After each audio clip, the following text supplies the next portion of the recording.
एक बार एक बड़ा ज्ञानी व्यक्ति था, उसने कहा कि 2 धन 2 बराबर 5 होता है।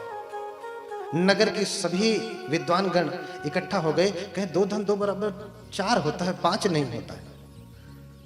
बात विवाद हो गई। बात क्या हो गई? विवाद हो गई। अब बात राजा तक पहुंच गई कि हम लोग फैसला नहीं कर पाएंगे, ये 2 धन 2 बराबर 5 कहता है, कहां से ये गणित में आ गया। बात राजा तक पहुंची। राजा भी समझाता है, देखो ज्ञानी पुरुष, 2 धन 2 बराबर 5 नहीं 4 होता है। बोला नहीं राजन, 2 धन 2 बराबर 5 होता है। बोले नहीं, 2 धन 2 बराबर 4 होता है। बोला मैं मानूंगा ही नहीं कि 2 धन 2 बराबर 4 होता तो 5 होगा, 5 होता है, 4 होता तो मैं कैसे होगा? 2 धन 2 बराबर 5 ही होता है। राजा अपना माथा पकड़ लेता, तू जा, तू परम ज्ञानी है, परम सत्य को उपलब्ध है, तू जा, 2 धन 2 बराबर क्या होता है? 5 ही होता है। ऐसे लोगों से क्या किया जाता है? हाथ जोड़ लिया जाता है। हाथ जोड़ने की कई अर्थ बताया हूं ना। एक तो व्यक्ति जब झुकता है तब हाथ जोड़ लेता है, दूसरा भी जब झुकता है हार करके तभी हाथ जोड़ लेता है। एक श्रद्धा से झुकता है तब हाथ जोड़ता है, एक हार करके थक करके झुकता है। दुहाई भगवान की, आप दोबारा दर्शन ना हो आपका। तो नत्रेव अरहा यथा अहम, बार बार भगवान उसको पराजित कर रहे हैं।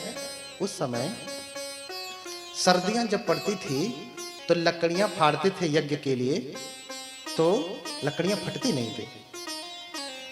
तो उर्वेल कश्यप सोचा हो सकता है श्रवण गौतम ने कुछ किया हो इसलिए फट नहीं रही। तो जाकर के कहता कि श्रवण गौतम लकड़ियां फट जाएं, लकड़ियां फट जाएं। तो भगवान भी सुन के कहते फलयंतु खो कश्यप कठान, लकड़ियां फट जाए। भगवान के कहते ही 500 गट्ठरों का जो लकड़ी थी एक ही बार में ऐसे ही फट गई। फिर ये आश्चर्य देख करके कहता है कि श्रवण गौतम शक्तिशाली तो हैं, लेकिन मेरे जैसा अरहत नहीं। उस समय भगवान के मन में ऐसा विचार हुआ, ये अपने मन से नहीं कह रहा हूं, त्रिपिटक से ही है, ये कथाएं त्रिपिटक से हैं, महावग्गपाली से है, विनय पिटक का ग्रंथ है। उस समय भगवान को एक पंसुकूल मिला।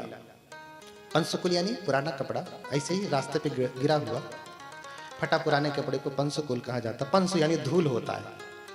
धूल में मिट्टी में फेंक देंगे तो कपड़े में क्या लग जाएगी? धूल। तो धूल का कपड़ा पंसुकूल, तो यानी पुराना कपड़ा फटा पुराना जो फेंक देते हैं, किसी काम का नहीं होता। तो भगवान के मन में हुआ कि मैं इसे धोऊंगा कहां? पास में कोई तालाब भी नहीं था, नदी बहुत दूर थी, मैं इसे धोऊंगा कहां? तो देवराज शक्र ने तुरंत अपने हाथ से ऐसे किया और एक पुष्करणी खोद दिया, भगवान यहां धोए। एक तालाब खोद दिया, तुरंत अपने हाथ को लगाया और एक तालाब खोद दिया, भगवान यहां धोए।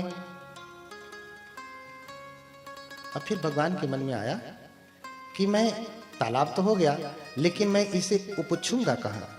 आप कपड़ा धोते तो ऐसे करते हैं ना, किसी पत्थर पे रख के, आपके यहाँ प्लास्टर किया हुआ बाथरूम है आज, तो उसी पे रख के ऐसे ऐसे, उसको उपछना कहते हैं।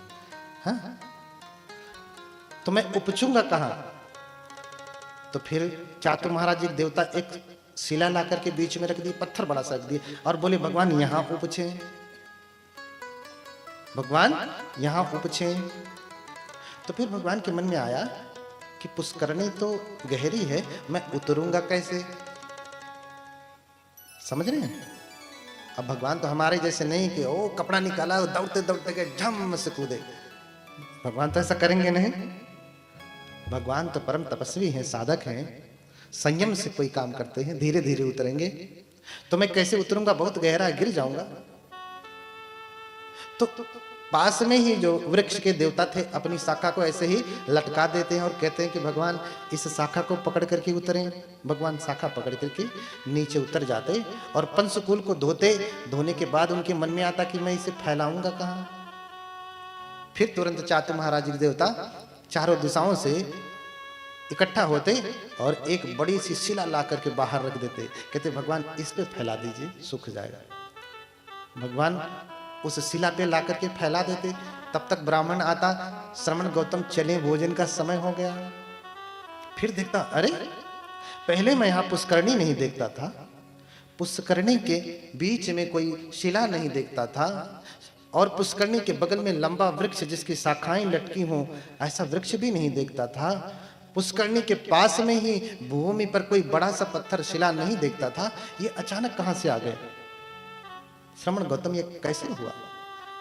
बोले राजन, बोले कश्यप, ये देवराज शक्र और चातु महाराजित देवताओं का कमाल है, वही करके गए। मुझे कपड़ा धोना था, पंचकुल धोना था, उन्होंने यही खोद दिया। देखिए, भगवान बुद्ध कई प्रकार से उपदेश करते हैं। उन उपदेशों में आदेश न प्रतिहार तो भगवान करते हैं, मुख से उपदेश करते हैं। दूसरा उपदेश करने का तरीका भगवान का रिद्धि प्रतिहार है। मैं बताऊंगा कि कैसे रिद्धि है। कोई चीज होती नहीं तो भगवान मना क्यों करते? लोग कहते हैं कि भगवान ने चमत्कार दिखाने के लिए मना किया है। अगर रिद्धि होती नहीं तो भगवान मना क्यों करते? लोग चमत्कार को मानने को राजी नहीं। वो चमत्कार नहीं, उसे यौगिक बल कहते हैं, जिसे पाली में इद्धि बल कहा। सुपर नेचुरल पावर है वो, ठीक है, जो समस्त बुद्धों के पास अभूत मात्रा में होती, जिसका कोई अंत नहीं, जो चाहे सो कर सकते हैं। और श्रावकों की तो बात ही छोड़ी, श्रावक भी एक से एक तगड़े। कल सभीयों के बारे में चर्चा करूंगा कि उनके श्रावक कितने शक्तिशाली होते हैं। भगवान बुद्ध की तो बात ही छोड़िए।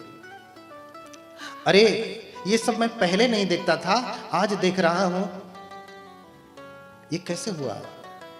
बोले ये तो चातु महाराजिक देवता और देवराज शक्र का कमाल है।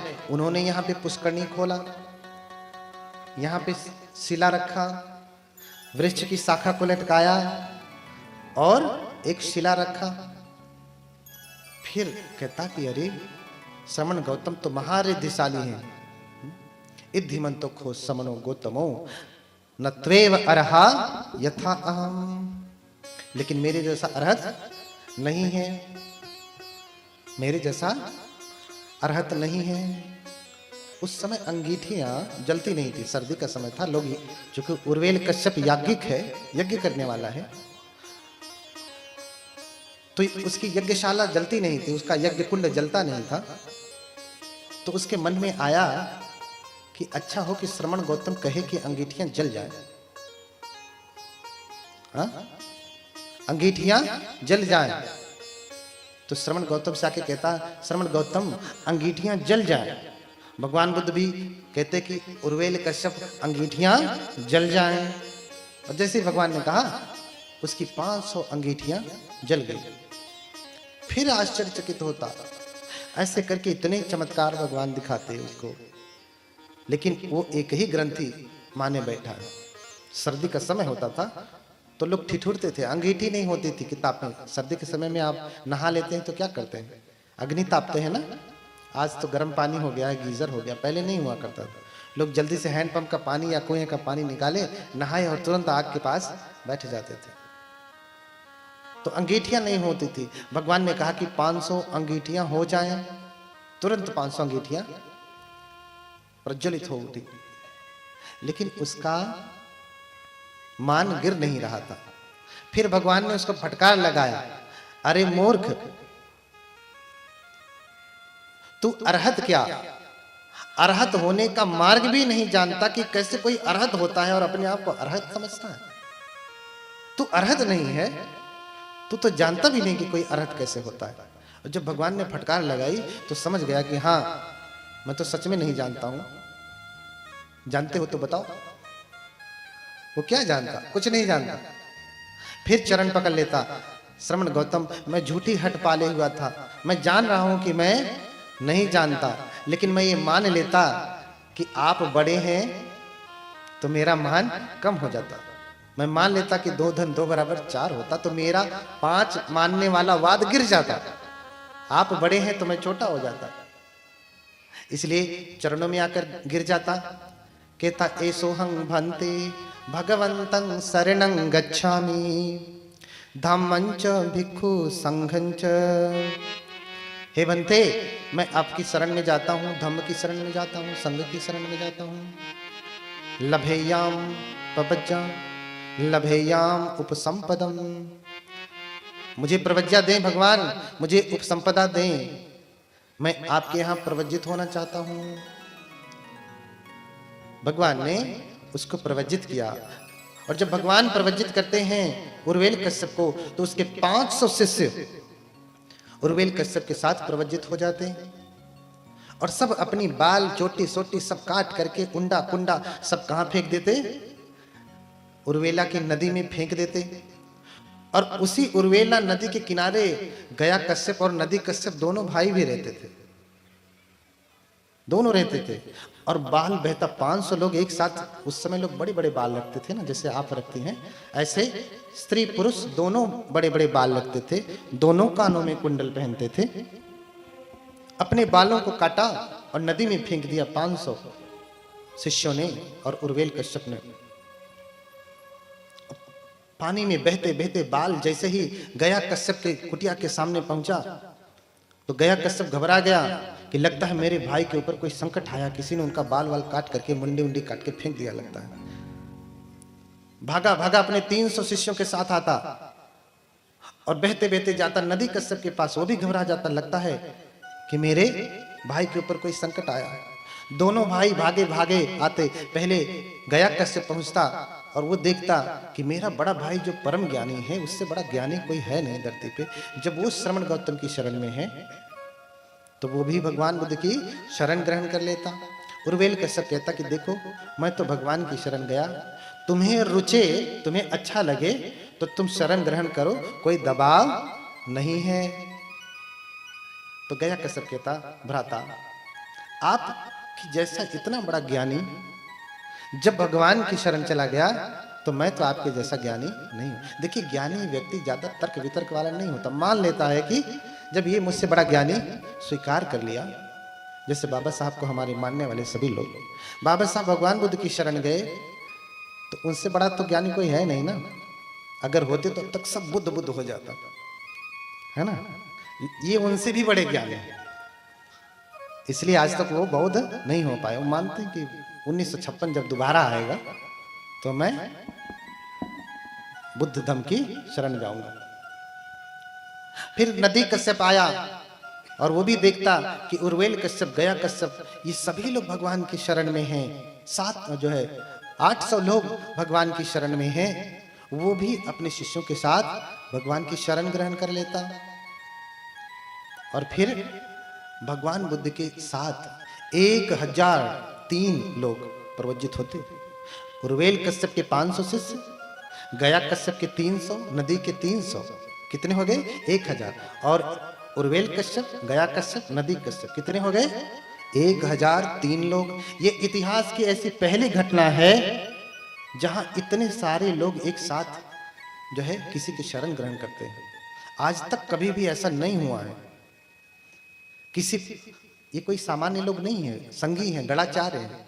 आपने कभी सुना है कि 1000 सन्यासी वर्ग किसी दूसरे धर्म का सन्यासी और बौद्ध धर्म में आ गए? या इससे पहले, बुद्ध से पहले, बुद्ध के बाद भी कहीं सुना पड़ा है? नहीं। तो बुद्ध अनूठे हैं। बुद्ध के जैसा शक्तिशाली, सामर्थ्यवान आज तक कोई धरती पे हुआ नहीं। बोलिए भगवान बुद्ध की। हाँ, मोचित मोह मरम सब भापा, दीनी उघारी कलश जन भापा।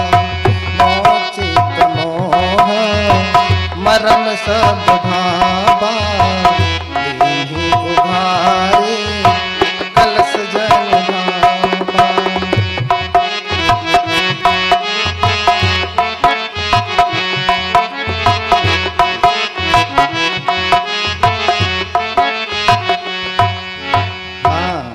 कह रहे हैं कि मेरा सारा अज्ञान दूर हो गया, मेरा सारा अज्ञान दूर हो गया, सारा अंधकार दूर हो गया। ठीक है। तो मोची तमोह मरम सब भापा, दीनी उघारी कलश जन भापा।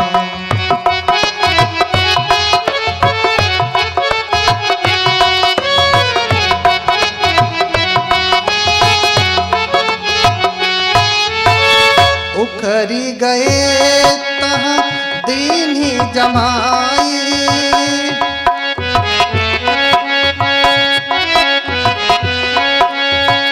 उखरी गए तहाँ दीन्ही जमाई, देखी गई पुनी आँखें आई, देखी गई पुनी आँखें आई, चितमोह मरम सब भापा, दीन्ही उघारी अलस जन भापा।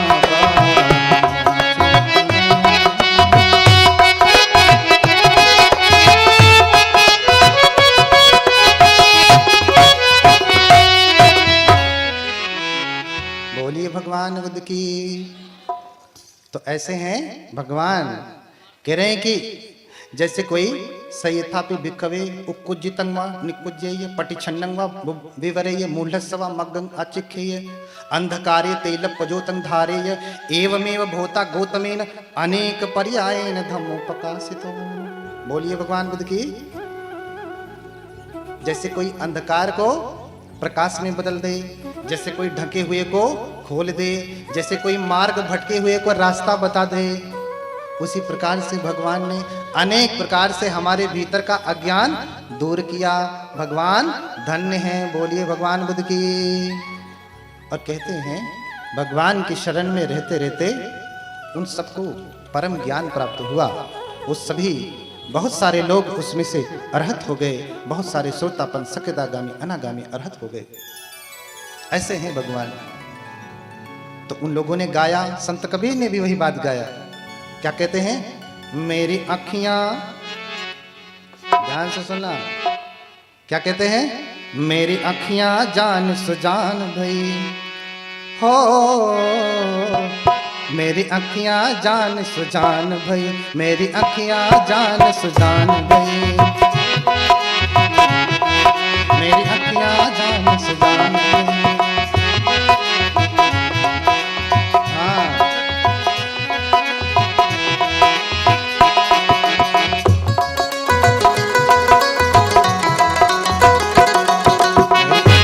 जान सुजान भई। बोलिए, मेरी अखियां जान सुजान भई।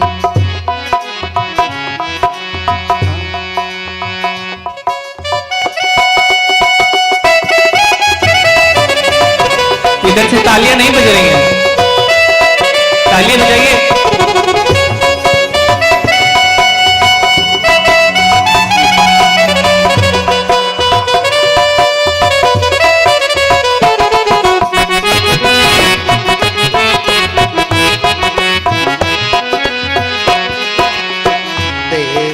भरम ससुर संग तजी कर, जहाँ पीव तहाँ गई।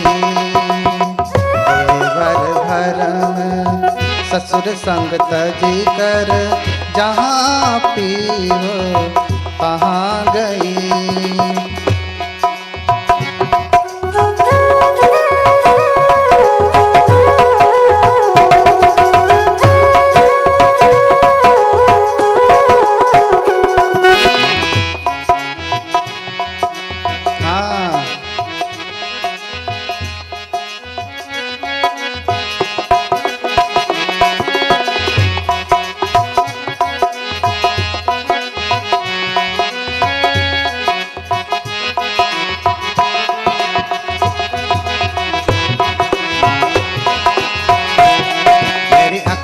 जान सुजान भई, मेरी अखियां जान सुजान भई।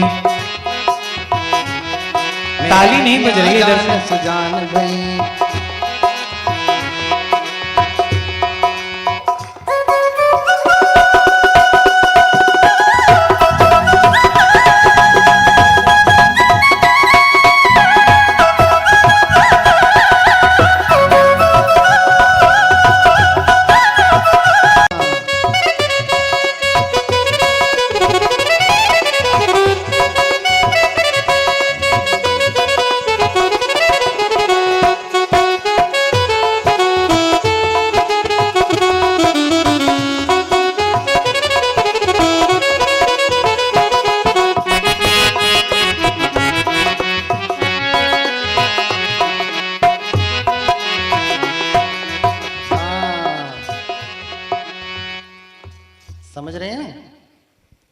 तो कहते हैं कि मेरी अखियां जान सुजान हुई। आज तक मेरी आंखें जो देख रही थी वो सब गलत था, सब मिथ्या था। आज इसने सच्चा ज्ञान देखा। तो कबीर भी उसी बात को गाए हैं कि देवर भरम ससुर संग तज कर जहां पीऊ तहां गई, है ना। पीऊ कहते हैं भगवान, अपने यहाँ जोड़ते हैं।